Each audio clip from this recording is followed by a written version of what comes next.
Thank you for joining us again tonight. We're going to be finishing up Genesis chapter 19. This is the story of Lot, his family, what happened to him, as well as the destruction of Sodom and Gomorrah through the judgment of God upon a perverse people, upon an immoral people.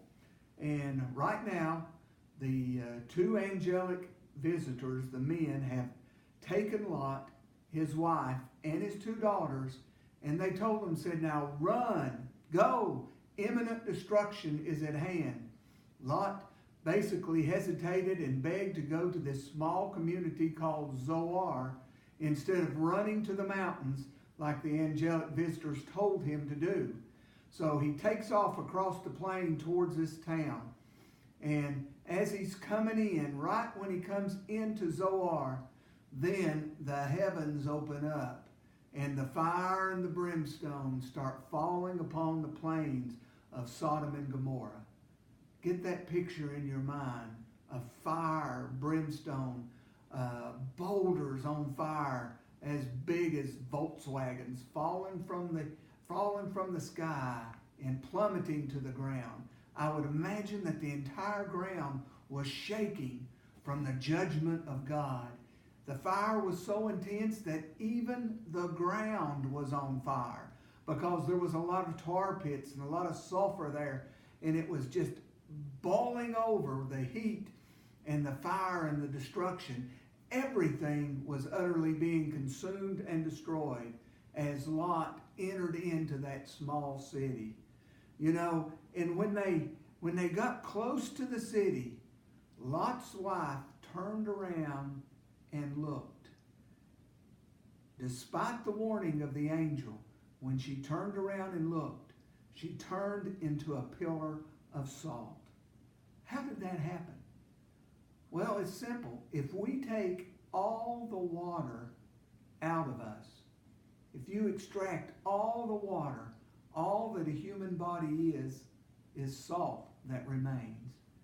And what the Lord did was extract the water. Now, water in spiritual terms means the spirit.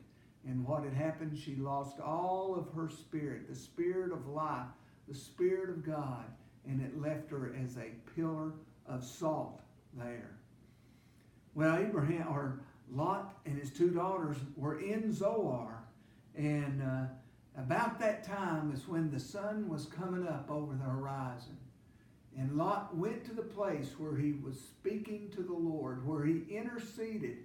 Lot went back to his point of intercession there. And the very next verse after that, it said, Abraham got up early in the morning in the place where he stood before the Lord, and he looked toward Sodom and Gomorrah, toward all the land of the plain, and behold, lo, the smoke of the country went up as the smoke of a furnace. And it came to pass when God destroyed the cities of the plain that God remembered Abraham and sent Lot out of the midst of the overthrow when he overthrew the cities in which Lot dwelt. You know, God remembers a place. And you know, when you look at James chapter 5 and verse 16, the prayer of a righteous man availeth much. And that's why we should always intercede for our brothers and sisters. You remember in Acts chapter 5 when Cornelius was praying and Peter was there on the rooftop, and the Lord said that Cornelius praying, and he remembered the alms that he had given. And the prayers of a righteous man availeth much. Well, Lot didn't stay in Zoar because when he got there, I personally believe there wasn't anybody there. I believe it was an empty ghost town. I believe when all the inhabitants saw this fire coming down from heaven and the judgments that was on their sister city, I believe they knew it wouldn't be long till they would be judged. And I believe they all fled before Lot got there. I don't believe Lot came and didn't have any money and couldn't stay, because I don't believe there were any inhabitants. Because when we see a little bit later, Lot's daughters thought that all of mankind was destroyed. Well, Lot didn't stay there. He left and went to the mountains. And I believe imminently, as the Dead Sea was rising up with all that death, I believe that the town of Zoar, which they feel is buried still underwater in the Dead Sea. And they ran to the mountains and they took up residence in a cave. Now you think about this. Where did people bury their dead? In caves. Abraham buried himself and his wife in the cave of Machpelah. It was the Gadarene that had moved into the cave, into the tombs. You know, he was so evilly possessed until Jesus delivered him. And I believe the cave actually is the last place of resting. It's a place of death. And I believe that's where Lot was heading to, a place of death. And Lot was there in that cave for a long time, him and his 2 daughters. Because what had transpired next shocks a lot of people. His daughters looked around. There were no men. They thought all the population of the earth had vanished in this judgment of God and that they were the only ones left. And they said, how are we going to have children? There are no men. So they got together and they hatched this scheme where they got their father drunk. The oldest one slept with her father, became pregnant. Lot didn't know what was going on. He was drunk. And that can be another lesson about the effects of alcohol, how it releases your inhibitions and ultimately allows you to do things that in a sober state that you would never even consider. That's why the Lord said, be sober, be vigilant.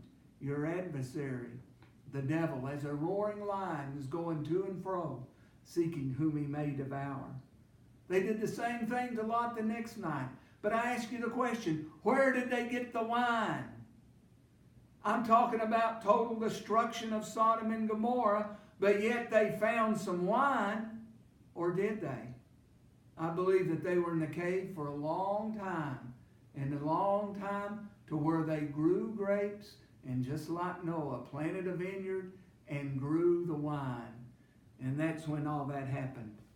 Well, the children of this incestual relationship became Moab and Ammon. And I want you to see the mercy of God and the grace of God and the greatness of God. Do you remember a lady in the Bible? In fact, a book is named after her, the book of Ruth. Ruth is highlighted literally as a heroine of the Bible that came to Boaz and ultimately became Boaz's wife. Well, Ruth was a Moabite. And out of this incestual relationship between the daughter and the father, Lot and his daughter, the people of Moab were birthed. And even out of that, God chose a Moabite, Ruth, to marry Boaz, who became the father of Obed, who begat a son, Obed, who begat Jesse, who begat David, the greatest king until Jesus Christ came on the scene of all of Israel. God can take something bad and turn it to make something wonderful in your life.